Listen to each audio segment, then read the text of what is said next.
Ao Jiao tersipu merah sebelum menoleh untuk menatap Little Yellow Feather, merasa itu aneh. Namun, dia melihat Little Yellow Feather terlihat sangat jinak. Sama sekali tidak seperti sebelumnya, yang sepertinya ingin memakan Xiao Chen. Anak kecil ini benar-benar bertingkah seperti dewa, Xiao Chen tertawa pada dirinya sendiri. Apakah kita akan berangkat sekarang? Ao Jiao bertanya. Xiao Chen melirik formasi transportasi tidak jauh dari situ. Lalu dia bergumam, tidak perlu terburu-buru. Keempat orang tua itu tidak akan bisa pulih tanpa istirahat setidaknya setengah tahun. Karena jarang sekali datang ke sini pada deringan pertama ini, sebaiknya kita pergi mencari jajanan untuk Little Yellow Feather. Pada saat yang sama, kita dapat mencoba menemukan lebih banyak api jantung bumi. Ketika Little Yellow Feather mendengar itu, ia berteriak gembira dan terbang ke arah Xiao Chen, menunjukkan persetujuannya. Ao Jiao ragu-ragu, tetapi ketika dia melihat Little Yellow Feather benar-benar bahagia, dia tidak mengatakan apa-apa.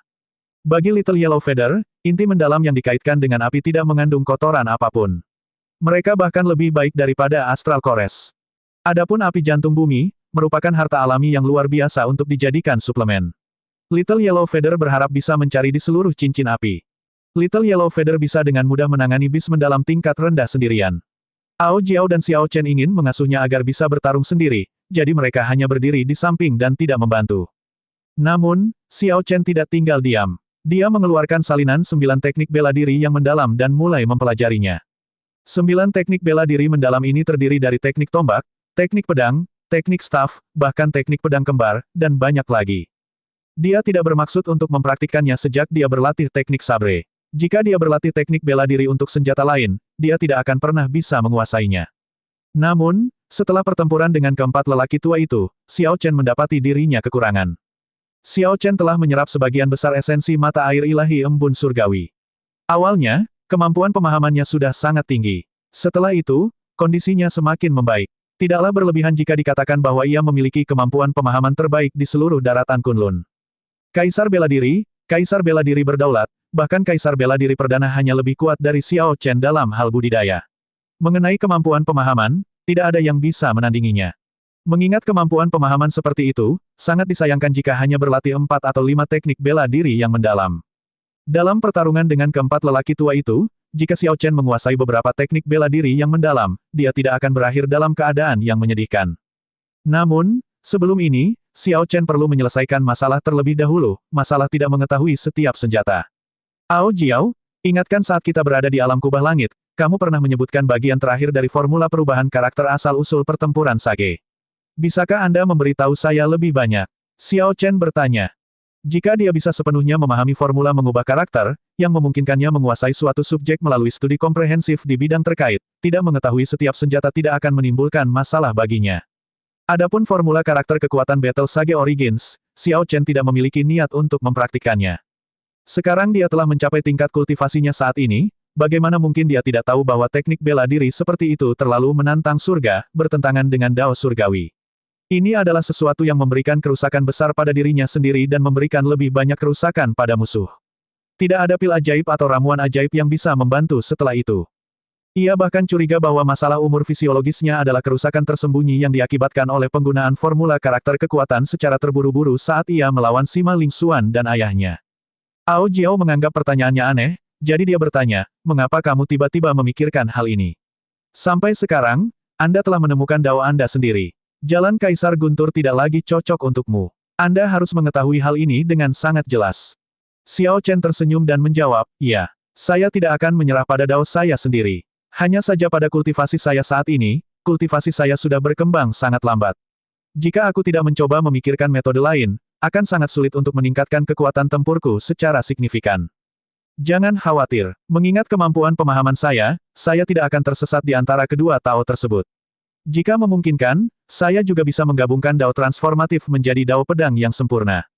Ao Jiao menghela nafas dan berkata dengan lembut, aku tahu aku tidak bisa membantahmu. Saya akan bercerita tentang esensi bagian terakhir dari rumus mengubah karakter. Namun, ingatlah untuk tidak tersesat di dalamnya. Setelah mengatakan itu, dia mengetuk dahi Xiao Chen dengan jarinya. Lalu, mereka berdua memejamkan mata. Informasi menyebar melalui ujung jarinya dan dengan cepat masuk ke dalam pikirannya. Kilatan gambar pedang yang tak ada habisnya muncul di benak Xiao Chen. Dia melihat seorang pria jangkung dan tegak yang penampilannya tidak jelas. Xiao Chen tahu bahwa orang ini adalah Kaisar Guntur, Sang Mu, yang mewariskan warisan pedang kayu guntur kepadanya saat itu. Sosok Kaisar Guntur terus berubah. Hanya ada satu pedang di tangannya, tapi dia bisa mewujudkan ribuan teknik bela diri, bahkan teknik tombak dan teknik pedang. Ketika sosok-sosok yang sekilas muncul, mereka berubah menjadi tak terduga dan ilusi. Jumlah angkanya bertambah, menjadi semakin membingungkan. Setiap sosok memegang senjata di tangannya, semuanya tampil berbeda satu sama lain. Namun, teknik bela diri yang digunakan masing-masing figur semuanya tampak sama, hanya senjatanya yang berbeda dan gayanya berubah. Akhirnya, ribuan sosok itu bergabung, dan sosok samar Kaisar Guntur tiba-tiba berubah menjadi berbeda pada saat itu juga. Kemudian, Kaisar Guntur menusukkan pedangnya ke arah Xiao Chen. Ribuan teknik berubah menjadi satu. Satu pedang jelas hanya bisa mengeksekusi satu jenis teknik bela diri. Namun, perasaan yang diberikan Xiao Chen adalah bahwa ada 10.000 Kaisar Guntur yang semuanya mengeksekusi 10.000 jenis teknik bela diri mendalam yang berbeda pada saat yang bersamaan. Mengerikan, sangat mengerikan. Jika Kaisar Guntur masih hidup dan bahkan jika dia berada di alam kultivasi yang sama dengan Xiao Chen pasti tidak akan bisa memblokir pedang ini. Xiao Chen tidak bisa menahan keterkejutannya. 10.000 teknik dalam satu, menggerakkan gunung dan sungai dalam satu tarikan napas, menembus langit dengan satu pedang. Apakah ini ranah tertinggi dari formula mengubah karakter? Dia sekarang agak mengerti mengapa Kaisar Guntur hanya bisa mengandalkan formula mengubah karakter ini untuk menyapu seluruh dunia, sehingga dikenal sebagai jenius terhebat dan terkuat sejak Kaisar Biru Langit. Ao Jiao menarik jarinya ke belakang. Sosok jelas dalam kesadaran Xiao Chen tiba-tiba hancur, berubah menjadi 10.000 gumpalan cahaya dan terbang ke segala arah. Informasi tersebut memasuki pikiran Xiao Chen, luas seperti asap dan sangat rumit, jauh melebihi ekspektasinya. Pikiran Xiao Chen kosong, dipenuhi dengan banyak sekali informasi. Pikirannya melukai sesuatu yang mengerikan, baru pulih setelah sekian lama. Kemudian, dia menunjukkan senyuman pahit, tampak agak putus asa. Sebelumnya, dia meremehkan formula mengubah karakter, serta Kaisar Guntur. Ao Jiao tidak terkejut dengan ekspresi Xiao Chen. Dia berkata dengan tenang, jangan merasa sedih. Sangmu mengumpulkan informasi yang kuberikan padamu selama 1000 tahun. Formula mengubah karakter mengubah yang sederhana menjadi rumit dan kemudian yang rumit menjadi sederhana kembali. Itu meluas dan menyusut berulang kali, disempurnakan berkali-kali. Sangmu menghabiskan hampir 1000 tahun untuk memahaminya sebelum dia sampai pada satu kata. Xiao Chen berpikir, jadi begitulah. Tidak heran pedang itu begitu mengerikan. Bahkan jika dia mengolah pedang Dao sempurna selama 1000 tahun, dia mungkin masih tidak dapat memblokirnya. Namun, dia merasa sangat penasaran dengan kata apa yang dimaksud Ao Jiao. Jadi dia terus bertanya, kata apa? 1. Seperti yang 1, 2, 3, 4, 5, 6, 7. 1. Kata yang aneh. Xiao Chen berpikir sejenak dan merasa ada sesuatu yang menarik perhatiannya. Selama dia bisa memahami hal ini, dia bisa mendapatkan manfaat yang sangat besar. Semuanya dimulai dengan 1. 1 tambah 1 menjadi 2, 1 tambah 2 menjadi 3, 1 tambah 3 menjadi 4, begitu seterusnya hingga 1 tambah 9 menjadi 10, dan 10 kembali menjadi 1. Setelah terakumulasi sampai akhir, ia dapat berputar tanpa batas. Sangmu berkultivasi hingga dia mengubah 10.000 menjadi 1. Ao Jiao tersenyum dan berkata, hal ini terlalu rumit. Sangmu menghabiskan 1000 tahun sebelum dia memahaminya. Bahkan sekarang, saya hanya menggores permukaannya saja. Anda tidak perlu langsung memahaminya. Ambil saja apa yang terjadi. Xiao Chen mengumpulkan pikirannya, memulihkan akalnya. Kemudian, dia tersenyum kembali untuk menunjukkan persetujuannya. Saat ini, dia hanya ingin menyelesaikan masalah ketidaktahuan setiap senjata sehingga dia bisa mempelajari 9 teknik bela diri yang mendalam. Dia belum memahami Dao Kaisar Guntur. Itu terlalu jauh. Dengan inti dari bagian terakhir dari formula mengubah karakter, dia akan menyelesaikan masalah tidak mengetahui setiap senjata dengan sedikit usaha. Segera setelah itu, Little Yellow Feather membunuh semua binatang mendalam di sekitar mulut gunung berapi ini. Setelah memamerkan kekuatannya dengan memuntahkan beberapa aliran api, ia mengarahkan sayapnya ke Xiao Chen, dan kemudian ke mayat binatang mendalam di tanah. Ao Jiao berkata, dikatakan untuk membantunya mengekstrak semua inti mendalam ini dan menyimpannya untuk dimakan nanti. Jangan dengarkan itu. Aku akan melakukannya. Anda hanya fokus pada budidaya. Setelah Little Yellow Feather selesai memberikan instruksi, ia melompat ke mulut gunung berapi untuk mencari api jantung bumi. Xiao Chen tersenyum tak berdaya. Dia tahu bahwa Ao Jiao sangat menyayangi bulu kuning kecil dan suka memanjakannya, jadi dia tidak ingin mengoreksinya. Little Yellow Feather biasanya sangat bangga. Namun, ia tidak menunjukkan rasa pengecut dalam pertarungan. Ia bahkan telah memberikan salah satu bulu yang menyelamatkan nyawanya kepada Xiao Chen. Ini menunjukkan bahwa gagak emas kecil hanya menunjukkan sifat anak kecil, itu tidak memiliki sifat buruk. Waktu perlahan berlalu seperti ini. Xiao Chen fokus mempraktikkan formula mengubah karakter dan memahami misterinya. Kata-kata yang ditinggalkan Kaisar Guntur memungkinkan Xiao Chen menghindari jalan yang salah. Setelah setengah bulan, dia sudah bisa mengubah 10 menjadi 1. Entry-nya sederhana. Langkah selanjutnya adalah mengubah 100 menjadi 1, yang membuat Xiao Chen pusing. Untungnya, pada titik ini, masalah tidak mengetahui setiap senjata telah terpecahkan. Xiao Chen sekarang bisa dengan lancar mengeksekusi teknik bela diri mendalam dari senjata lainnya. Dalam hal aura, eksekusinya tidak lebih lemah dari apa yang bisa dihasilkan oleh para pembudidaya lainnya. Yang tersisa hanyalah perlahan-lahan membiasakan diri dengan mereka dan memahami sesuatu yang menjadi miliknya untuk mengubah teknik bela diri mendalam dari para pendahulu menjadi miliknya. Ini adalah proses yang lambat dan memerlukan banyak waktu, itu tidak bisa terburu-buru. Setelah 1 bulan berikutnya, kelompok yang terdiri dari 3 orang ini telah mencari hampir seluruh cincin api, dan memperoleh hasil panen yang berlimpah. Kelompok ini telah mengumpulkan lebih dari 10.000 inti mendalam yang dikaitkan dengan api dan menemukan 10 api jantung bumi yang aneh. Setelah bulu kuning kecil menelan setiap api jantung bumi, ia menjadi semakin besar, dan auranya menjadi semakin luar biasa, menimbulkan sedikit rasa takut bahkan pada Xiao Chen. Api suci emas yang dimuntahkan bulu kuning kecil bahkan lebih mengerikan. Beberapa ingatan kuno gagak emas yang diwariskan telah terbangun, memungkinkannya untuk memahami beberapa kemampuan bawaannya. Ini mirip dengan teknik bela diri para kultivator, memungkinkan apinya mekar untuk kedua kalinya dan meningkatkan kekuatannya. Jurus terkuatnya adalah Tensun Splendor, yang mengeluarkan 10 bola api emas dalam sebuah cincin, menciptakan pemandangan 10 matahari yang menampilkan kemegahannya pada saat yang bersamaan. Xiao Chen telah menguji langkah ini. Ketika 10 kemegahan matahari diluncurkan padanya dan dia bertahan dengan sekuat tenaga, itu masih berhasil membakar Azure Dragon Battle Armor sepenuhnya. Hasil ini sempat membuat si kecil bangga. Xiao Chen, bulu kuning kecil mengatakan bahwa ia sudah bosan memakan inti mendalam yang dikaitkan dengan api. Sekarang, melihat inti yang sangat besar seperti melihat kotoran. Dikatakan bahwa api hati bumi pun tidak lagi terasa enak, kata Ao Jiao sambil mengelus bulu kuning kecil. Ini sangat pilih-pilih. Xiao Chen merasa iri dan cemburu. Pertumbuhan binatang suci ini benar-benar membuatnya malu. Selama gagak emas mempunyai makanan untuk dimakan, ia akan tumbuh, sepenuhnya bertentangan dengan hukum alam.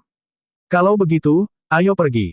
Sudah waktunya untuk pergi juga. Saya ingin tahu apa yang berhasil diperoleh oleh kelompok talenta luar biasa itu di jalan ini. Ao Jiao menghela nafas dan berkata, kami sudah memperoleh banyak hal pada deringan pertama. Panen mereka pasti tidak akan berkurang. Itu tidak masalah. Ayo pergi. Xiao Chen tiba di formasi transportasi dan mengaktifkannya. Dalam sekejap, sosok mereka berpindah dari formasi transportasi ke permukaan laut.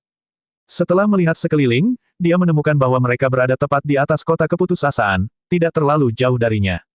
Gemuruh. Sebelum Xiao Chen menemukan pijakannya, suara keras terdengar dari kejauhan. Dia menoleh dan melihat sekelompok orang melarikan diri dengan menyedihkan sejauh 5 kilometer. Orang-orang ini saat ini sedang menuju ke arah Xiao Chen.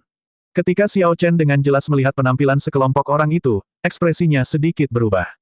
Pemimpinnya adalah seseorang yang pernah dia temui, Batu. Yang melarikan diri secara menyedihkan adalah keturunan bandit-bandit besar di Laut Hitam. Yang mengejar mereka adalah 2 atau 3 kultivator longgar kaisar semu kesempurnaan kecil. Setelah berpikir sejenak, Xiao Chen memutuskan untuk membantu. Bulu kuning kecil, aku serahkan ini padamu. Little Yellow Feather merentangkan sayapnya di depan cincin roh abadi. Setelah melihat dengan baik sekelompok orang yang ditunjuk Xiao Chen, ia terbang secepat kilat dan segera mengeksekusi Tensun Splendor. 10 gumpalan api seterang matahari muncul di langit, menghasilkan gelombang panas yang melonjak. Air laut langsung menguap, dan uap yang tak terbatas mengepul, mengaburkan pandangan. Sebelum beberapa kaisar kesempurnaan kecil yang sedang mengejar bisa bereaksi, 10 matahari turun, menyelimuti area tersebut dan mencegah semua orang melarikan diri. Ini adalah 10 kemegahan matahari yang bahkan bisa melelehkan armor pertempuran Azure Dragon milik Xiao Chen. Apa yang dapat dilakukan oleh kelompok kaisar semu kesempurnaan kecil ini untuk melawannya? Bahkan sebelum mereka sempat menjerit menyedihkan, mereka terbakar menjadi abu. Adegan ini mengejutkan Batu dan kelompoknya. Saat mereka melihat bulu kuning kecil di langit, mereka merasa ngeri. Kakak, burung dewa ini sepertinya memiliki master. Mungkinkah tuannya mengincar harta kita? Cepat, lari. Batu, yang membawa mayat kuno, menunjukkan ekspresi tidak yakin. Dia berkata, hanya hewan peliharaannya yang sudah sangat kuat. Kami pasti tidak akan bisa melarikan diri. Kita sebaiknya pergi ke sana dan melihatnya. Merasa sangat gugup, rombongan mengikuti Little Yellow Feather, berjalan melintasi permukaan laut. Setelah mengeksekusi Tensun Splendor, Little Yellow Feather tampak melemah secara signifikan. Ketika terbang ke Xiao Chen, dia mengeluarkan Astral Kores dan memberikannya kepada si kecil. Batu dan kelompoknya bergerak dengan hati-hati. Ketika mereka melihat pemandangan ini, mereka sangat terkejut. Tuan dari burung dewa ini sebenarnya adalah Raja Naga Azure yang terkenal, Xiao Chen. Batu tertawa keras dan bergegas maju. Kemudian dia memberi hormat dengan tangan menangkup dan berkata, "Saudara Xiao Chen, terima kasih banyak telah membantu. Sepertinya kakak masih ingat pertemuan pertama kita." Melihat mayat yang tersampir di bahu Batu dengan tatapan penasaran, Xiao Chen berkata dengan lembut, "Itu hanya masalah sepele. Saudara Batu terlalu sopan. Masalah sepelemu berhasil menyelamatkan nyawa kami, saudara. Bagaimana mungkin saya tidak bersikap sopan?" Xiao Chen tersenyum. "Beberapa dari kalian keluar dari jalan yang mengubur kaisar." Batu mengangguk dan berkata dengan ekspresi menyesal, "Ya. Kami berhasil menemukan mayat di ring keempat namun tidak berani melanjutkan masuk lebih jauh, maka kami keluar. Siapa yang tahu, beberapa petani lepas mengincar kami, membuat kami berada dalam kondisi yang menyedihkan. Ini benar-benar kasus seekor harimau yang dihina oleh anjing ketika turun ke dataran. Jika kami berada di Laut Hitam, mereka bahkan tidak akan berani mengambil tindakan melawan kami. Catatan TL, seekor harimau dihina oleh anjing ketika turun ke dataran, ini berarti bahwa seseorang akan diintimidasi ketika tidak memiliki keuntungan sebagai tuan rumah." Setelah mengatakan itu, Batu memperkenalkan kelompok saudara laki-lakinya di belakangnya kepada Xiao Chen. Xiao Chen menyapa mereka semua, tidak terlihat bangga atau sombong sama sekali. Hal ini meningkatkan kesan saudara laki-laki Batu terhadapnya. Bagaimana situasi di jantung lautan? Berdasarkan kata-kata Brother Batu, sepertinya kelompok talenta luar biasa tidak puas bahkan di ring keempat dan masih ingin melangkah lebih jauh. Ekspresi ngeri muncul di mata Batu. Saat ini rumornya dari 4 karakter utama yang masuk, hanya Zhong Boxiong yang berhasil mencapai jantung lautan. 3 iblis besar dari ras iblis semuanya mati di jalan yang menguburkan kaisar. Bakat-bakat luar biasa itu masih terus maju dan memperoleh hasil yang mengejutkan. Selama mereka bisa kembali hidup, saya perkirakan akan ada banyak kaisar semu muda di pertemuan pahlawan 4 laut 1 tahun kemudian. Salah seorang saudara menyela, berkata, orang dengan hasil panen terbesar pastinya adalah Zhong Boxiong. Selama dia bisa keluar, dia pasti akan dianugerahkan seorang raja. Situasi di Laut Hitam pasti akan berubah. Kita harus segera kembali dan memberitahu para tetua tentang berita ini. Catatan TL, sekadar pengingat, ada 2 cara untuk dianugerahkan raja.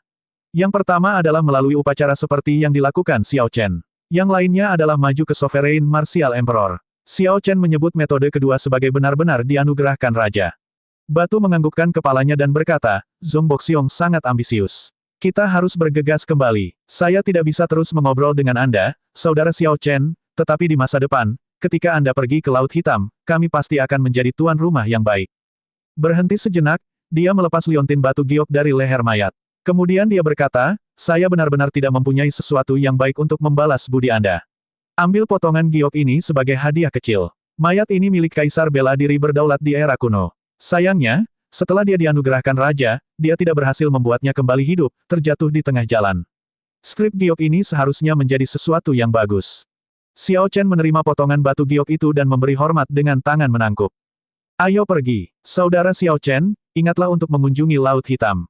Kelompok keturunan bandit besar pelanggar hukum ini sangat riang, tidak sombong sama sekali, pergi kapanpun mereka mau. Xiao Chen mencerna kata-kata Batu. 3 iblis besar telah mati di jalan, dan hanya Zhong Boxiong yang mencapai jantung lautan. Jalan yang mengubur para kaisar memang sesuai dengan namanya. Zhong Boxiong harus menjadi tokoh utama yang memperingatkan Xiao Chen sebelumnya. Mungkinkah kematian 3 orang lainnya ada hubungannya dengan dia? Saat ini, Xiao Chen tidak dapat menduga bahwa Zhong Boxiong hanya ingin meninggalkan lawan demi putra baptisnya, untuk mencegah lawan tersebut mati di tangan orang lain. Sebab akibat sangat misterius. Ketika Xiao Chen bertemu dengan putra baptis Zhong Boxiong di Laut Hitam lebih dari setahun kemudian, ekspresinya akan berubah menjadi sangat rumit. "Xiao Chen, kemana kita harus pergi sekarang? Apakah kita masih akan pergi ke aliansi Laut Utara?" Ao Jiao bertanya.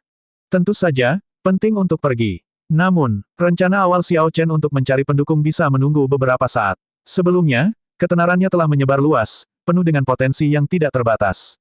Namun sekarang, dia harus menjadi kaisar bela diri dalam 5 tahun. Hidup atau matinya tidak dapat diprediksi." Kata-kata orang tua dari Istana Naga Ilahi itu mungkin tidak enak didengar, tapi itulah yang dipikirkan kebanyakan orang. Karena tidak ada nilai dalam aliansi seperti itu, mengapa pihak lain membuat sekelompok besar musuh yang kuat demi Xiao Chen? Mungkin Ye Chen tidak berpikir seperti itu. Namun, Xiao Chen telah melihat terlalu banyak dunia, dia sudah lama memahami pemikiran ini. Dalam faksi besar seperti Aliansi Laut Utara, Ye Chen masih belum bisa mengambil keputusan. Sekarang, ketika pergi ke Aliansi Laut Utara, Xiao Chen hanya ingin bertemu temannya ini, untuk berterima kasih kepada Ye Chen atas hadiah ucapan selamat yang dia terima pada upacara penganugerahan raja.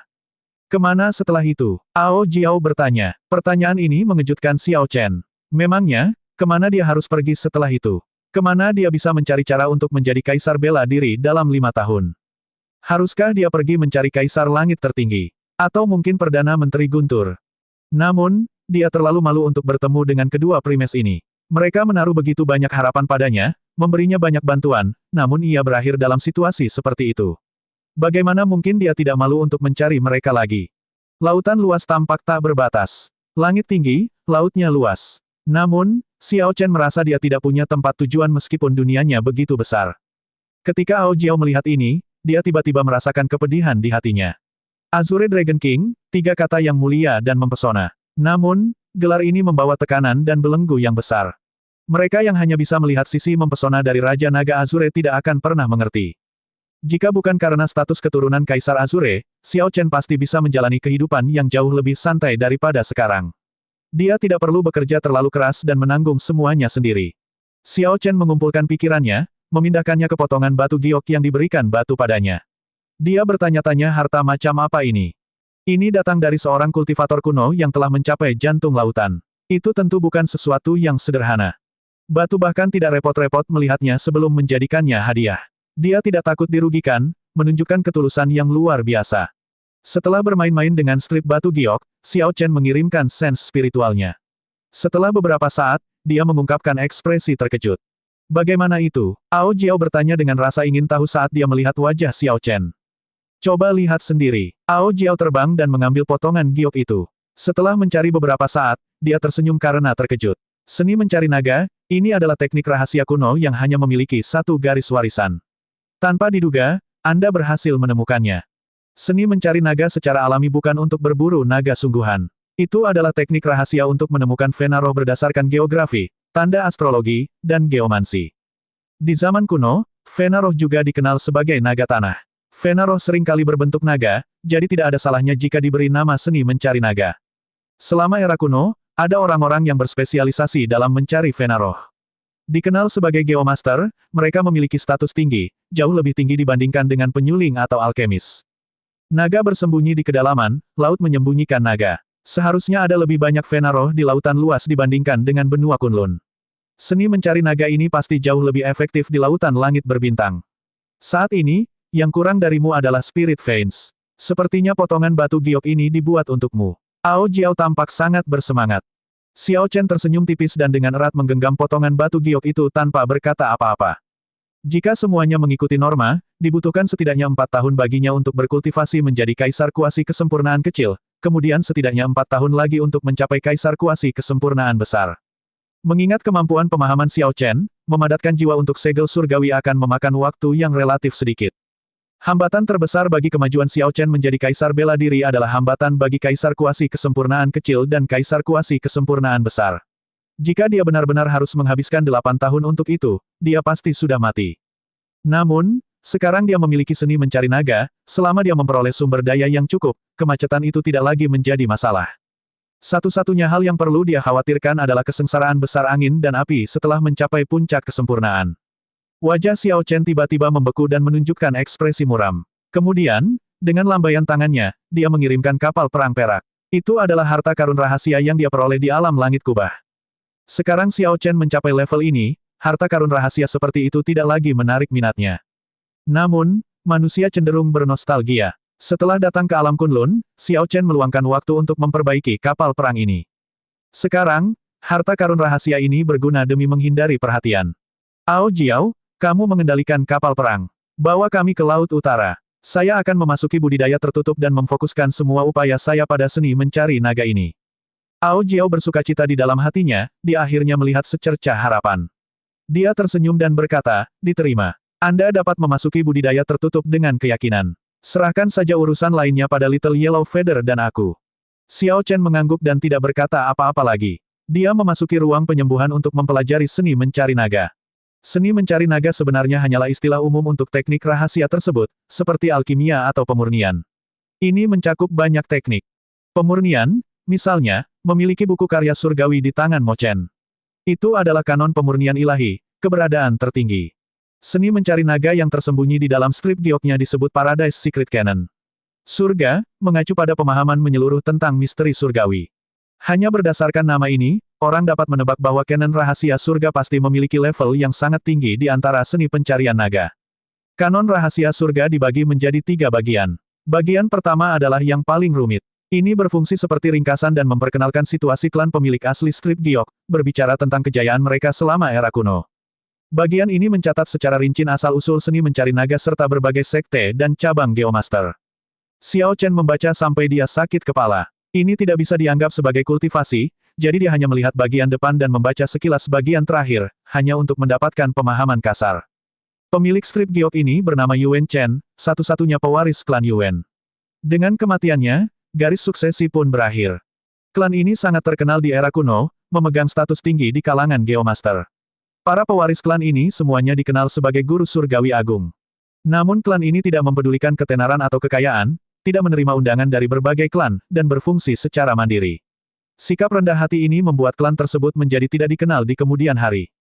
Masih ada banyak perkenalan di bagian terakhir dari bagian pertama, jadi Xiao Chen hanya membaca sekilas dan langsung menuju ke bagian kedua dari strip giok, bagian budidaya dari canon rahasia surga. Bagian kedua dibagi menjadi 5 segmen. Segmen pertama adalah tentang mata surgawi. Buka mata surgawi, cari naga, dan tentukan pembuluh darahnya. Pahami sepenuhnya misteri surgawi. Seni mencari naga klan Yuan memiliki mata surgawi sebagai fondasinya. Tanpa mengolah mata surgawi, mencari naga dan menentukan pembuluh darahnya akan sulit. Tangan yang mendalam, ditempa untuk merebut karya surgawi. Segmen kedua adalah merebut karya surgawi. Setelah mengolah mata surgawi, seseorang belum bisa benar-benar mencari naga dan menentukan pembuluh darahnya. Untuk melakukan hal itu diperlukan harta karun rahasia khusus klan Yuan untuk mencari naga. Klan Yuan memiliki total 3 harta karun rahasia pencari naga, platform penakluk naga, cermin pengungkap naga, dan jarum pengikat naga. Segmen ini memperkenalkan ketiga harta karun rahasia pencari naga secara mendetail, termasuk cara memurnikannya, bahan yang dibutuhkan, dan poin penting yang perlu diperhatikan. Dao yang tak terbatas mengalami banyak perubahan. Langit tidak dapat diprediksi. Namun, hal-hal tersebut dapat diukur, dapat dibayangkan, dapat dipikirkan. Segmen ketiga adalah tentang banyaknya perubahan dalam misteri surgawi. Segmen ini adalah yang paling membingungkan dan paling penting. Ini memperkenalkan berbagai konsep geografi, geomansi, astrologi, dan banyak lainnya dengan sangat rinci, setidaknya 10.000 di antaranya. Segmen ini membahas geografi yang rumit dan cara menghadapinya. Orang awam tidak akan bisa memahami hal ini. Bahkan jika seseorang memahaminya, dia mungkin tidak dapat membenamkan dirinya di dalamnya. Dengan strategi di hati, menangkap naga dengan mengangkat tangan. Segmen keempat adalah tentang kurungan. Ini terutama berbicara tentang cara menjebak Vena Roh, menggunakan kompas pencari naga untuk mengatur segala macam formasi untuk menjebak berbagai jenis Vena Roh. Itu mencakup total 3.000 formasi dengan berbagai ukuran. Bertarung dengan manusia, bertarung dengan surga, menikmati kegembiraan tanpa batas. Segmen kelima adalah tentang menjebak naga dan naik ke surga. Isinya mengejutkan Xiao Chen. Seorang guru surgawi agung yang mencapai tingkat tertentu dapat melampaui batasan dunia. Seseorang akan mampu bertarung dengan surga, dan dengan kekuatan manusia, menciptakan naga dan memelihara Vena Roh. Vena Roh dipelihara secara alami, terjadi dalam siklus. Namun, klan Yuan sebenarnya berpikir untuk menciptakan Vena Roh, melawan surga. Pantas saja garis keturunan klan Yuan berakhir. Bagaimana pertarungan melawan surga bisa memiliki akhir yang baik? Bagian ketiga dari strip giok itu kosong. Tidak ada apa-apa, sungguh mencurigakan. Xiao Chen menduga itu semacam tabir asap. Tanpa mengembangkan kanon rahasia surga hingga tingkat tertentu, dia tidak akan bisa melihat isinya. Dia menarik sens spiritualnya dari batu giok dan mengungkapkan ekspresi yang rumit. Seni mencari naga bukanlah sesuatu yang bisa dipelajari dalam satu hari. Pemikirannya sebelumnya terlalu sederhana. Dia merayakannya terlalu cepat. Apapun yang terjadi, aku harus mempelajari kanon rahasia surga ini. Suaranya bergetar saat dia mencengkeram strip giok itu erat-erat dengan tangan kanannya. Sorot matanya sangat tegas. Xiao Chen tidak suka mengemis pada orang lain atau meminta bantuan. Jarang sekali surga memberinya kesempatan untuk mencegah perlunya pergi dan menyusahkan kaisar langit tertinggi atau penguasa guntur. Apapun yang terjadi, dia tidak akan menyerah. Tidak peduli betapa sulitnya, Xiao Chen tidak akan menyerah. Teknik rahasia kanon rahasia surga sebenarnya terdiri dari 4 segmen. Segmen kelima hanyalah pelengkap, setara dengan seni terlarang, yang membuat merinding saat membacanya. Eksistensi macam apa yang berani mengatakan bahwa dia merasakan kegembiraan yang tak terbatas dalam bertarung melawan surga. Meskipun jalur seorang kultivator menentang surga, sama dengan berperang melawan surga, para kultivator tetap takut dan menghormati surga, mengambil langkah hati-hati dan bergerak dengan hati-hati. Tidak ada seorang pun yang berani mengucapkan kata-kata tercela seperti itu. Xiao Chen merasa penasaran dengan canon rahasia surga. Dia sangat ingin tahu orang seperti apa nenek moyang klan Yuan itu. Dia pasti harus pergi ke Laut Hitam jika dia punya kesempatan. Dia harus pergi mencari batu dan melihat mayat itu lagi. Setelah Xiao Chen menenangkan dirinya, dia mulai mempelajari cara mengolah mata surgawi. Dia perlu mengambil langkah demi langkah. Bahkan jika dia sedang terburu-buru, dia tidak bisa melewatkan langkah apapun. Dia masih memahami dengan jelas prinsip ini. Mata surgawi sangat misterius. Saat dibuka, ia bisa melihat dunia baru. Ketika dikembangkan ke tingkat tinggi, ia benar-benar dapat melihat dan memahami secara menyeluruh misteri surgawi. Ada banyak tingkatan pada mata surgawi. Para Geomaster klan Yuan dikenal sebagai guru surgawi agung karena keberadaan mata surgawi. Secara umum, tingkat mata surgawi menentukan kemampuan guru surgawi agung untuk menemukan dan menangkap pembuluh darah roh. Kalau tidak peduli berapa banyak strategi yang dimilikinya, seseorang tidak akan bisa melakukan apapun ketika menghadapi Spirit Vein peringkat tinggi. Xiao Chen mempelajari metode mengolah mata surgawi sampai dia sangat mengenalnya. Setelah dia menguasainya melalui studi komprehensif di bidang terkait, dia memutuskan untuk mulai membuka mata langitnya. Proses membuka mata surgawi tidaklah rumit, tetapi membosankan. Untuk itu diperlukan penggunaan obat tetes mata khusus pada mata setiap hari saat matahari terbit. Kemudian, dia perlu melihat ke kejauhan dan menyerap awan ungu. Catatan TL, bahasa Mandarin untuk awan ungu, Ziki, juga bisa diterjemahkan sebagai Qi ungu.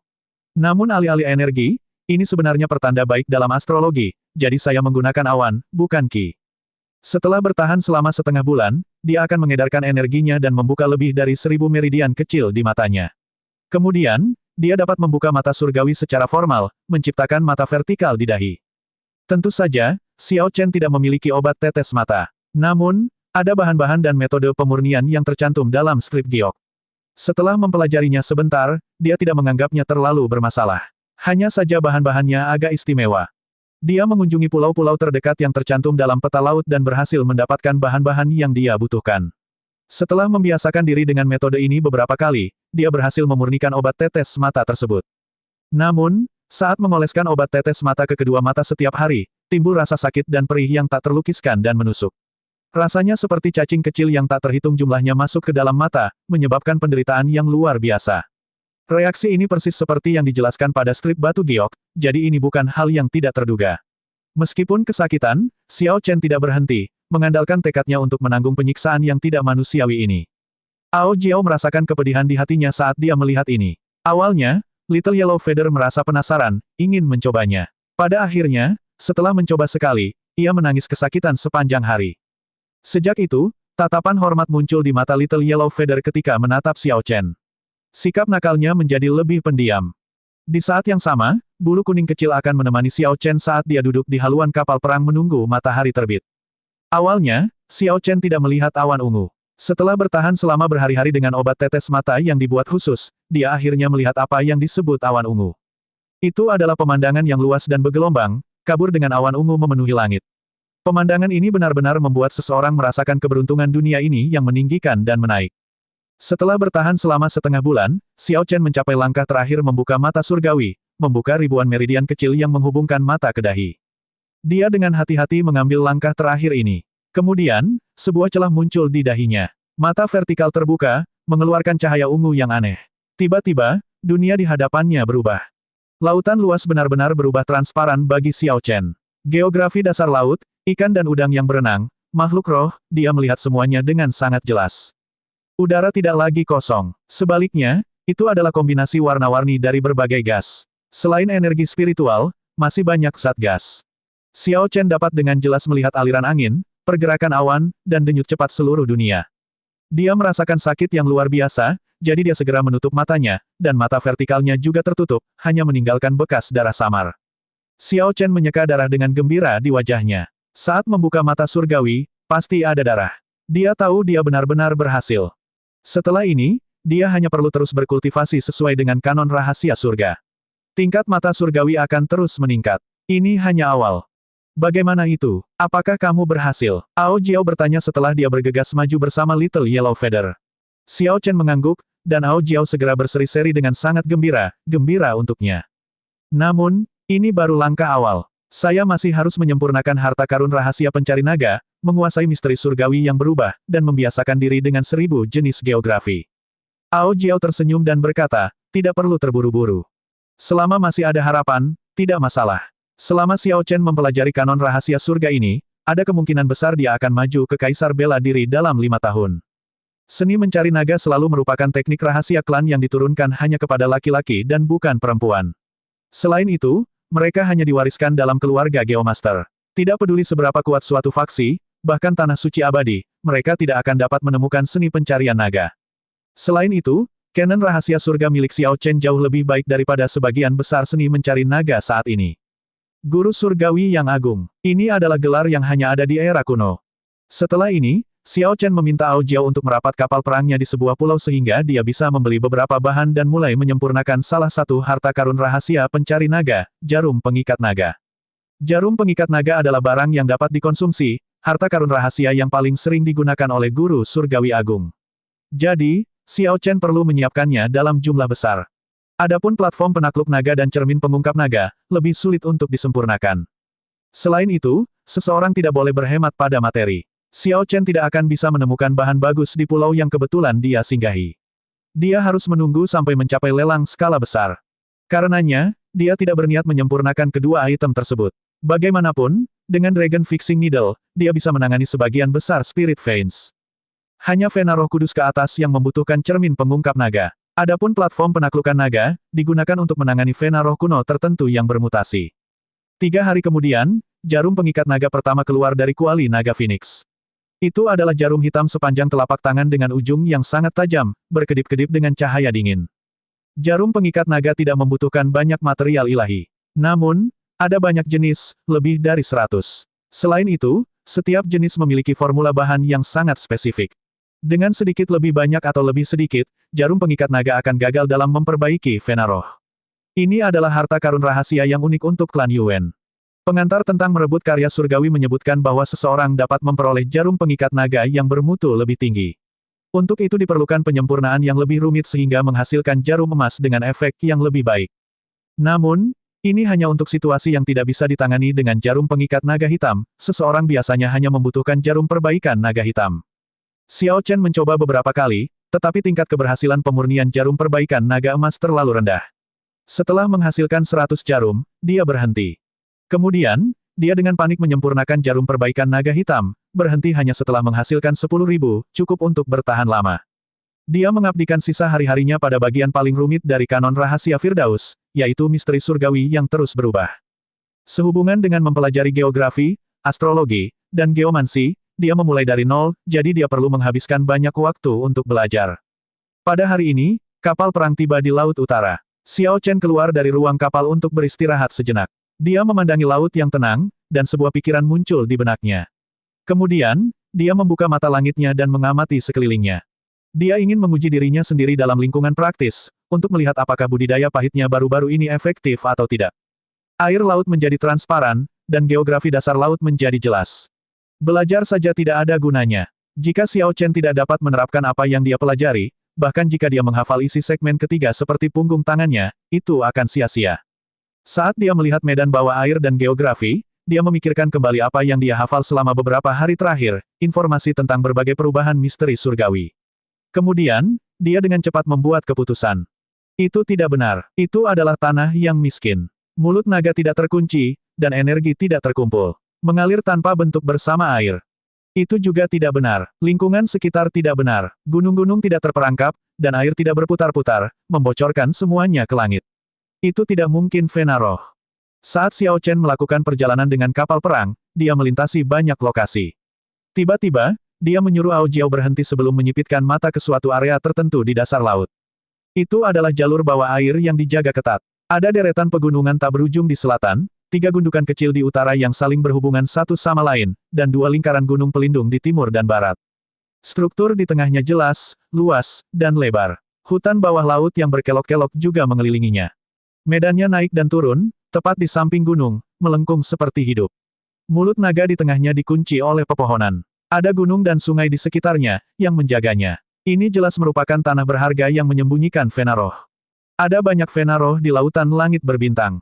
Namun, sebagian besar mereka tersembunyi di dasar laut. Kecuali ada sesuatu yang aneh terjadi pada daratan, sehingga memperlihatkan Venaroh, seseorang hanya bisa mengandalkan seorang geomaster untuk menggunakan seni pencarian naga untuk menemukannya. Kebanyakan petani tidak memahami geomansi. Bahkan jika mereka melewati suatu tempat dengan Venaroh yang tersembunyi, mereka tidak akan menemukan apapun. Xiao Chen menggenggam 5 jarum pengikat naga di tangan kanannya. Dia merasa gugup, ini adalah upaya pertamanya. Salah menilai akan menjadi pukulan besar baginya. Apakah aku punya bakat dalam seni mencari naga ini? Tanah harta karun yang belum dijelajahi ini akan memberi saya jawabannya. Apakah saya benar atau salah? Memegang jarum pengikat naga, Xiao Chen melompat keluar dan terjun ke laut. Kemudian, dia pergi ke Gua Naga, yang dikelilingi banyak pepohonan. Hanya ketika Xiao Chen mendekat barulah dia menemukan bahwa apa yang disebut pohon yang mengunci naga hanyalah pemandangan yang terlihat dari jauh. Sekarang dia benar-benar berada di dasar laut, ratusan pohon di bawah air berada relatif jauh satu sama lain dan sangat jarang. Orang awam akan sangat sulit mengasosiasikannya dengan Gua Naga atau Mulut Naga. Ketika Xiao Chen mendekat, dia dengan hati-hati menyentuh kulit salah satu pohon. Ini bukanlah pohon roh tetapi hanya pohon bawah air biasa. Mata surgawi sudah tertutup. Xiao Chen mengintip ke kejauhan di air laut. Pegunungan di selatan tampak seperti binatang buas yang berputar-putar di laut. Di utara, dia melihat gundukan yang tak terhitung jumlahnya diposisikan seperti penjaga. Begitu dia berdiri di Gua Naga di tengah, dia menutup matanya dan dengan hati-hati merasakan aliran laut, sesuatu yang sulit dideteksi oleh orang biasa. Di laut dalam, aliran air sebagian besar tenang. Namun, jika ini benar-benar Gua Naga dengan Venaroh di dalamnya, arah aliran air pasti memiliki sesuatu yang aneh. Xiao Chen samar-samar merasakan aliran air 1 kilometer jauhnya bergerak sangat lambat, dari kiri ke kanan, dengan cara yang nyaris tak terlihat. Ini memang benar, pohon-pohon mengurung naga itu, air mengalir mengelilinginya, gundukan-gundukan kecil di utara berfungsi sebagai penjaganya, berlapis-lapis satu sama lain. Ada seekor binatang gunung ganas yang memamerkan taring dan cakarnya di selatan, menatapnya seperti harimau. Pasti ada Gua Naga yang menyembunyikan Venaroh di bawah kaki Xiao Chen. Dia menginjak tanah dengan ganas, dan tanah itu pecah dengan suara gemuruh. Gelembung udara yang tak terhitung jumlahnya melonjak. Kak bisa, retakan itu meluas lebih dalam. Langkah Xiao Chen sepertinya mengganggu keseimbangan. Kecepatan pertumbuhan retakan ke bawah sangatlah cepat. Tak lama kemudian, kedalamannya mencapai 1 kilometer. Bang! Tanah hancur seketika. Aliran air yang awalnya nyaris tak terlihat, lemah dan lambat tiba-tiba bertambah cepat, berputar dengan cepat. Wajah tegang Xiao Chen berubah menjadi senyuman. Dia benar, berhasil dalam pertempuran ini. Namun, ini belum waktunya untuk bersantai. Mencari naga dan memperbaiki pembuluh darah tidaklah sesederhana itu. Huci! Kerak bumi bergetar, dan kekuatan alam yang kuat mencabut gundukan kecil di utara. Banyak gundukan kecil yang membawa kekuatan besar menghantam Xiao Chen. Inilah para penjaga naga. Mereka yang menyentuh Gua Naga harus melewati babak ini. Jika tidak, apalagi mendapatkan Venaroh mungkin akan menelannya, dan seseorang akan kehilangan nyawanya. Segmen keempat dari Kanon Rahasia Surga tentang kurungan mencakup banyak teknik rahasia yang dapat meminjam kekuatan gunung dan sungai, memungkinkan seseorang menghadapi situasi ini hanya dengan lambaian tangan. Xiao Chen belum mencapai level itu. Dia hanya bisa menggunakan kekuatan bela dirinya untuk menekan ini secara paksa.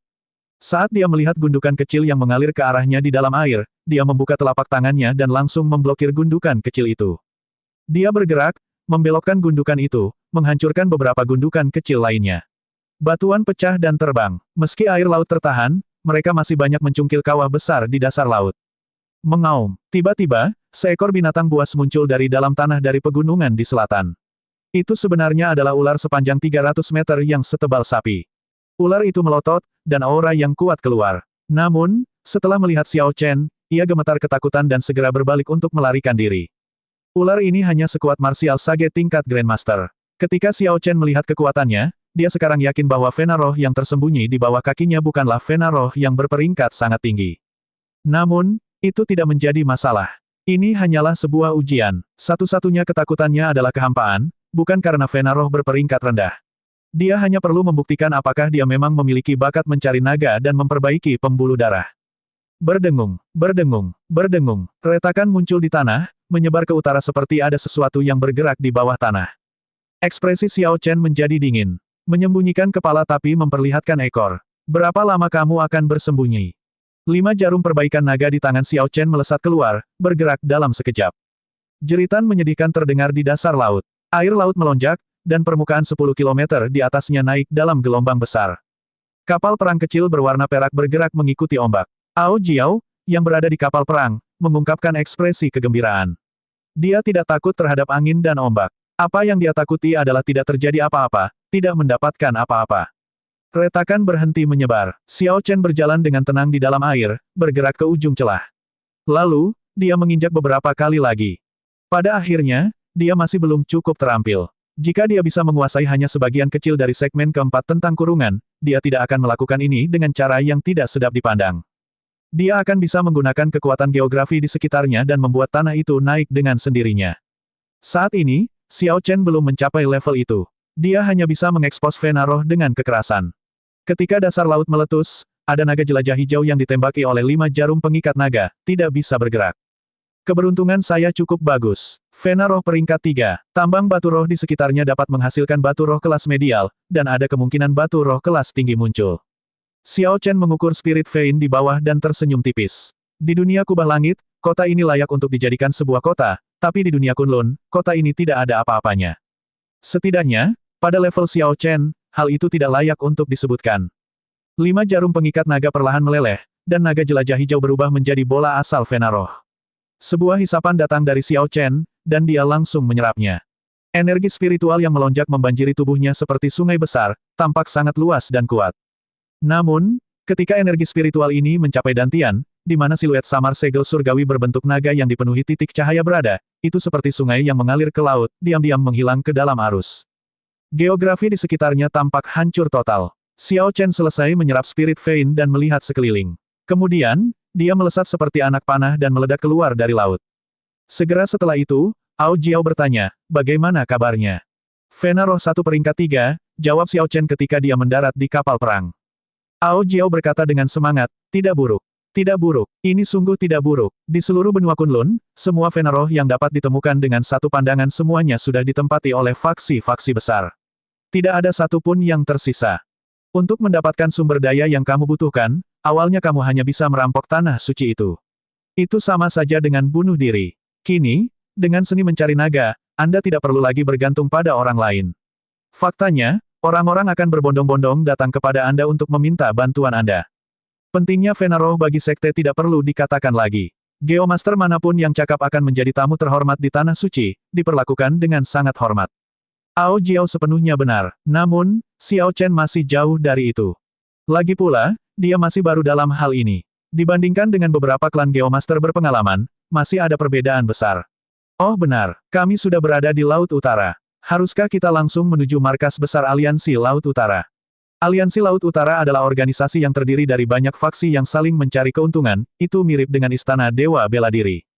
Namun, dalam hal kekuatan dan akumulasi, mereka jauh lebih rendah daripada Istana Dewa Bela Diri. Ketua Aliansi Laut Utara saat ini adalah Ayah Ye Chen. Kecuali hal yang tidak terduga, Ye Chen seharusnya berada di markas aliansi. Xiao Chen mengeluarkan peta laut dan memeriksanya. Lalu, dia berkata, ayo pergi ke Cloud Treasure Sea Market dulu. Itu adalah pasar laut terbesar di Laut Utara. Mari kita lihat apakah saya bisa membeli bahan untuk menyempurnakan platform penakluk naga dan cermin pengungkap naga.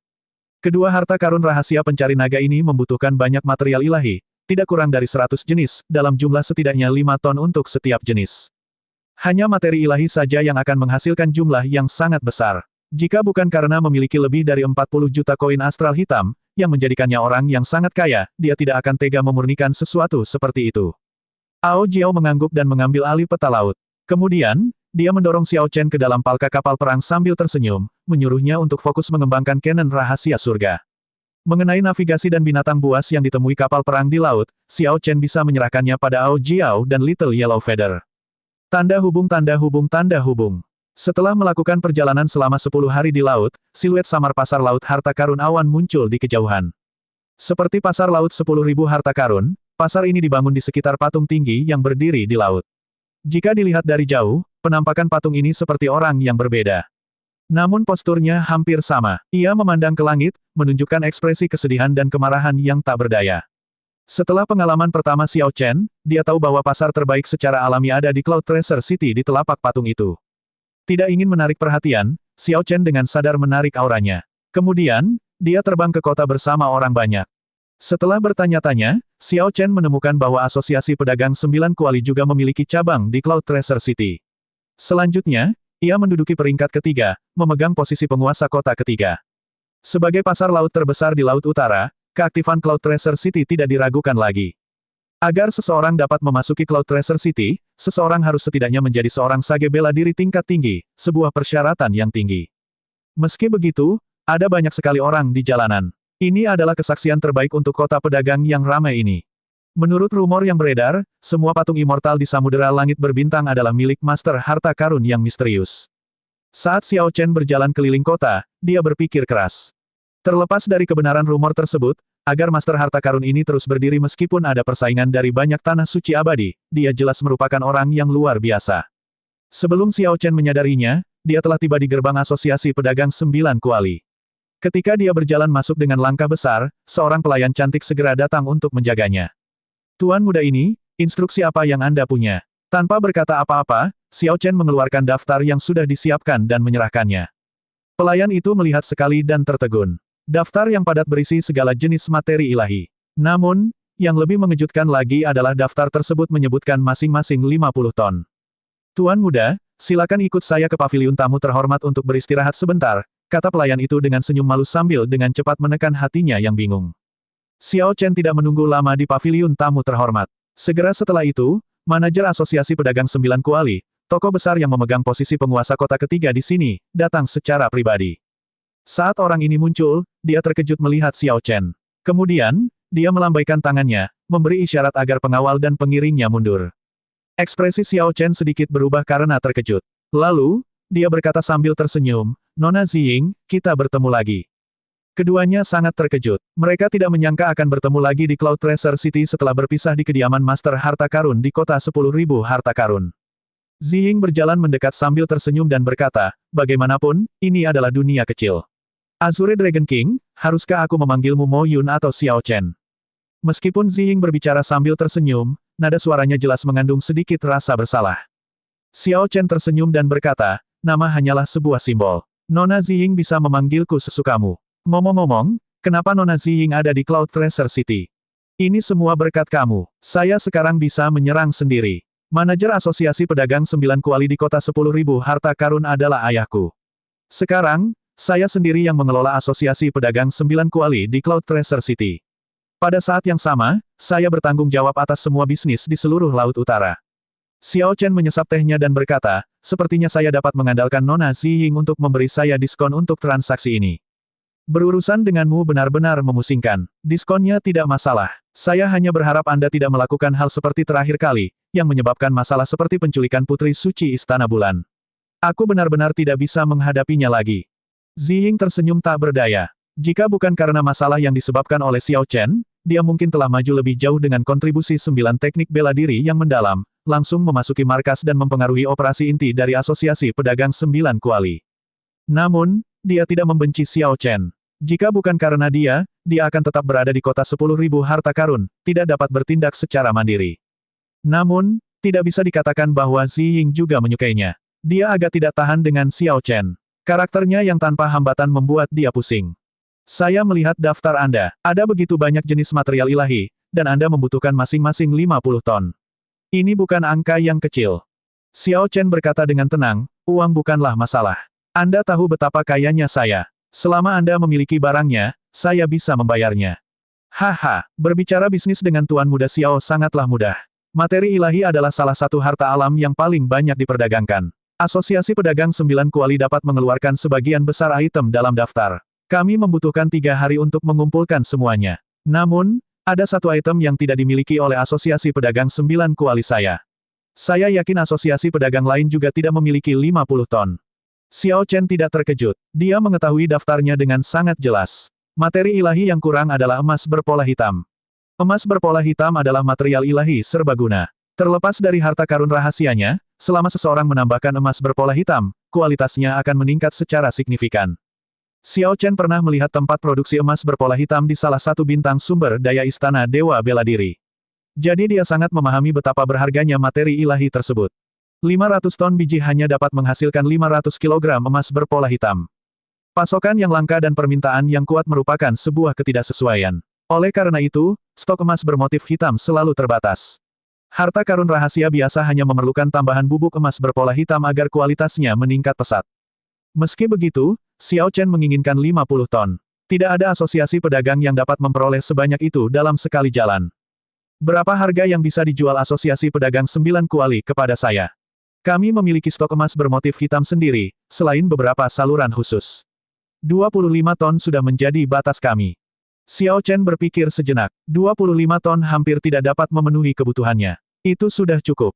Kesepakatan. Ziying tersenyum dan berkata, saya akan menyerahkan barangnya kepada Anda dalam 3 hari. Bolehkah saya sedikit usil dan bertanya harta rahasia macam apa yang Anda sempurnakan dengan begitu banyak emas berpola hitam?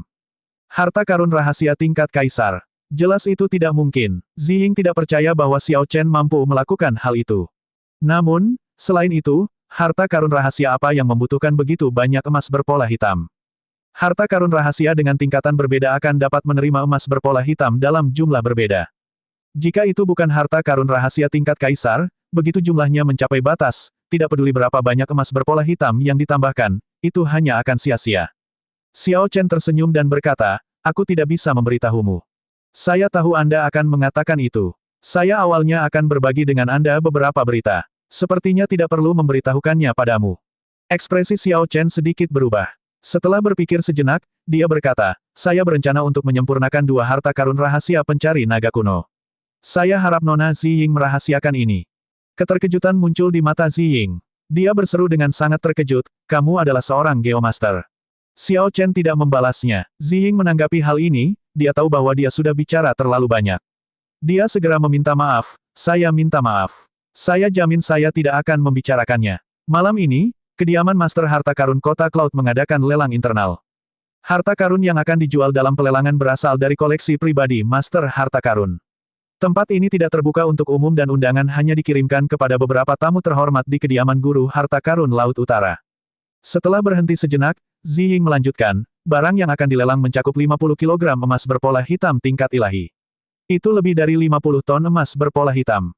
Bisakah kamu memberiku undangan? Cermin pengungkap naga dan platform penaklukan naga mempunyai arti penting dalam kanon rahasia surga. Karena Xiao Chen memiliki kesempatan untuk meningkatkan kualitas kedua item ini ke puncak, dia tentu tidak akan melewatkannya. Ziying tersenyum dan berkata, sejak saya menyebutkannya, tentu saja saya yakin bisa mendapatkan undangan untuk Anda. Terima kasih banyak. Tidak perlu berterima kasih padaku. Setelah memberiku begitu banyak urusan, inilah yang harus aku lakukan. Tanda hubung tanda hubung tanda hubung. Malam segera tiba, langit dipenuhi bintang yang berkelap-kelip. Xiao Chen pergi ke kediaman Guru Harta bersama Ziying. Setelah mereka menyerahkan undangan, mereka berhasil memasuki kediaman tersebut. Ada seseorang yang memimpin. Setelah berbelok berkali-kali, melewati banyak koridor kecil dan taman, mereka sampai di sebuah paviliun yang besar dan indah. Papan namanya bertuliskan 3 kata, Cloud Tracer Pavilion. Setelah penjaga di pintu memverifikasi identitas keduanya, mereka masuk. Tolong istirahat dulu di sini. Masih ada 1 jam lagi sebelum pelelangan resmi dimulai. Petugas membawa keduanya ke sebuah bilik sebelum pergi. Formasi diletakkan di stan. Ada layar cahaya di depan jendela, memungkinkan keduanya melihat situasi platform lelang dengan jelas. Di kedua sisi kursi terdapat batu penawaran yang dibuat khusus. Ketika seseorang mengajukan tawaran melalui batu penawaran, semua stan dapat mendengarnya. Tanpa mengaktifkan bidding stone, percakapan di booth tidak akan bocor, sehingga menjamin privasi pelanggan. Sementara keduanya menunggu, Xiao Chen melihat manifest lelang sederhana, hanya ada 20 item lelang. Dari segi angka, tidak bisa dibandingkan dengan lelang lainnya. Namun, kualitasnya membuat Xiao Chen tidak bisa berkata-kata. Setiap barang ini adalah kota yang bernilai harta karun. Emas berpola hitam tingkat ilahi yang diminati Xiao Chen sama sekali tidak menonjol di antara mereka. Setidaknya ada 5 item lelang yang lebih berharga daripada emas berpola hitam. Hal ini menunjukkan betapa besarnya skala lelang ini. Master Harta Karun sungguh misterius. Tidak disangka semua harta karun ini berasal dari koleksi pribadinya, namun dia dapat dengan santai memilih beberapa untuk dilelang. Xiao Chen percaya bahwa Master Harta Karun sebenarnya tidak peduli dengan koin astral hitam. Dia mungkin melakukan ini hanya karena satu alasan, untuk menjaga reputasinya. Ziying mengangguk dan berkata, di dunia luar, ada pepatah yang mengatakan bahwa Guru Harta Karun adalah guru suci ketujuh yang tersembunyi di lautan langit berbintang. Kekuasaan dan kekayaan yang dimilikinya tidak lebih lemah dibandingkan dengan tanah suci manapun. Dalam hal kekayaan, Master Harta Karun harus menempati peringkat pertama di Samudra Langit Berbintang. Tidak ada yang bisa menandinginya. Harta dalam jumlah kecil ini hanyalah hal sepele baginya. Itu luar biasa. Ini melampaui ekspektasi Xiao Chen. Sepertinya Master Harta Karun ini jauh lebih misterius dari yang dia bayangkan. Ziying berkata, itulah yang ayahku katakan padaku. Jadi itu harusnya benar. Namun, kita belum berada pada level di mana kita bisa memasuki lingkaran Master Harta Karun, jadi tidak ada gunanya terus memikirkan hal itu. Xiao Chen, bisakah kamu membantuku membeli buah Azure Underworld yang digunakan untuk menyehatkan pikiran? Tepat pada saat ini, Ao Jiao tiba-tiba berbicara dari cincin roh abadi. Xiao Chen berhenti mengobrol santai dengan Ziying dan dengan cepat menjawab dalam hati, kamu ingin menggunakannya. Ya, ini sangat berguna bagi saya. Saya tidak menyangka akan melihat kekayaan alam yang langka di sini hari ini. Kalau begitu, aku akan membelikannya untukmu, berapapun biayanya. Anda bahkan tidak bertanya kepada saya untuk apa saya akan menggunakannya. Selama kamu menyukainya, meskipun kamu hanya menginginkannya sebagai camilan, aku akan mengambilkannya untukmu. Haha, kalau begitu, aku benar-benar akan memakannya sebagai camilan, kata Ao Jiao nakal dari cincin roh abadi. Camilan ini agak mahal, harga awalnya saja adalah 1 juta koin astral hitam. Meski begitu, tetap saja seperti yang dia katakan, selama Ao Jiao menyukainya, biayanya tidak menjadi masalah. Dia tidak membutuhkan alasan. Harta alam untuk menyehatkan pikiran jarang digunakan, jadi tidak begitu berharga. Hanya orang-orang langka yang mengembangkan teknik budidaya khusus atau mereka yang telah melukai pikirannya yang memerlukannya. Pembudidaya biasa jarang menghabiskan banyak uang untuk membeli barang seperti itu. Oleh karena itu, tidak boleh ada banyak persaingan untuk itu. Ini sudah dimulai, kata Ziying. Xiao Chen mendongak dan melihat seorang lelaki tua muncul di platform lelang melalui layar cahaya di depan jendela mereka. Pelelangan akan segera dimulai. Ketika lelaki tua berpakaian kuning itu naik ke peron, dia membungkuk terlebih dahulu untuk menunjukkan rasa hormatnya. Semua orang di sini adalah pelanggan lama kota harta karun kami. Orang tua ini tidak akan berkata apa-apa lagi. Saya yakin semua orang di sini tahu aturannya. Kami akan mulai melelang barang pertama. Setelah jeda, lelaki tua itu melepas kain merah. Dia tersenyum dan berkata, ini adalah pedang harta karun kelas senjata sub-ilahi. Itu disebabkan oleh api, dan tawaran awalnya adalah 1 juta koin astral hitam. Setiap kenaikan gaji harus lebih dari 10.000 koin astral hitam. Teman-teman, jika Anda membutuhkannya, Anda dapat mulai mengajukan tawaran Anda. Orang tua itu tidak menunjukkan banyak ekspresi di wajahnya, sepertinya dia tidak peduli dengan masalah ini, terlihat sangat acuh tak acuh. Sepertinya lelaki tua ini tidak peduli seberapa tinggi harga akhirnya. Xiao Chen lebih menyukai suasana seperti itu. Dalam pelelangan umum, juru lelang sangat berpengalaman dan terampil. Ketika para juru lelang memperkenalkan harta karun itu, mereka akhirnya akan banyak bicara. Saat mengajukan tawaran, mereka menundanya, mengulangi hal yang sama beberapa kali sebelum melepaskannya. Hanya dengan melihat kondisi itemnya, orang dapat mengetahui bahwa senjata sub-ilahi yang dikaitkan dengan api ini bukanlah senjata sub-ilahi biasa. Kualitasnya mencapai standar tertinggi. Meskipun Xiao Chen tidak menggunakan pedang, dia tetap memperhatikan penawaran barang ini, untuk mengukur kekayaan tamu terhormat lainnya. Hal ini dilakukan agar ketika dia berkompetisi untuk mendapatkan emas berpola hitam tingkat ilahi, dia dapat menawar harga yang wajar namun tetap mengalahkan para pesaingnya. Tawarannya naik dengan cepat, segera mencapai lebih dari 2 kali lipat tawaran awal, dan ditutup pada 2.300.000 koin astral hitam. Pemenang penawaran adalah tamu di stan 75. Gerai tersebut memiliki formasi yang menghalangi rasa spiritual dan energi mental. Tidak ada yang tahu siapa pemenangnya, menjamin privasi mereka. Hanya ada total 20 item lelang. Orang tua berjubah kuning itu berjalan cepat, tegas dalam memukul palu lelang. Segera setelah itu, tiba waktunya untuk pelelangan buah Azure Underworld. Ini adalah buah mutasi langka yang dapat digunakan untuk menyehatkan pikiran dan mengobati luka mental. Seringkali, ini tidak berguna. Namun, ketika seseorang benar-benar membutuhkannya, hal itu tidak dapat ditemukan dimanapun. Tawaran awalnya adalah 1 juta koin astral hitam. Orang tua berbaju kuning itu sangat familiar dengan barang yang dilelang. Ketika dia memperkenalkan mereka, dia berbicara dengan tepat tanpa berlarut-larut sama sekali. Penawaran dimulai. Paviliun menjadi sunyi. Jelasnya, kebanyakan orang tidak merasa perlu mengeluarkan 1 juta koin astral hitam untuk membeli harta karun yang tidak penting, hanya untuk bersiap menghadapi bahaya yang mungkin terjadi atau tidak.